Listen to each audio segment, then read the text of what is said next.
সবচেয়ে মজার কথা কি জানেন, কোন বান্দা যদি নিজে থেকে চায় আমি পরিবর্তন হব, সে ছেলে হোক কিংবা মেয়ে হোক, সে যদি অন্তর থেকে সে যদি এতটুক চায় আমি পরিবর্তন হব, আল্লাহ পাকও তাকে পরিবর্তন হওয়ার জন্য সাহায্য করেন। কত বেনামাজ এখন নামাজি হয়েছে জানেন? সুবহানাল্লাহ। কত নামাজ এখন তাহাজ্জুদ ওয়ালা হয়েছে, হাজার হাজার আছে। এক সময় নেশা করতো এমন ছেলে এখন 5 ওয়াক্ত নামাজি হয়েছে, এমনও আছে। সুইসাইড করতে গিয়ে ফেরত এসেছে।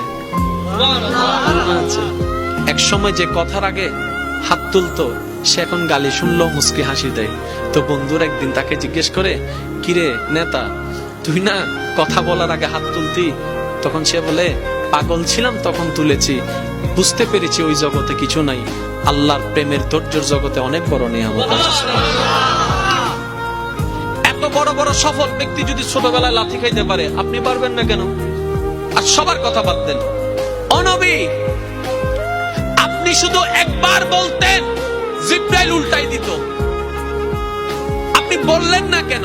নবী রাহমাতুল লিল আলামিন বলে, পাওয়ার থাকার পরও যে পাওয়ার দেখায় না সে তো সত্যিকার পাওয়ারফুল ব্যক্তি। সুবহানাল্লাহ। যার হাতে কিছু নাইতে হবে, দেখ চিনস না, এখন এই আর নাম জানোস না, আর বা ফোন চিনস না, যার তো নাইতে হবে।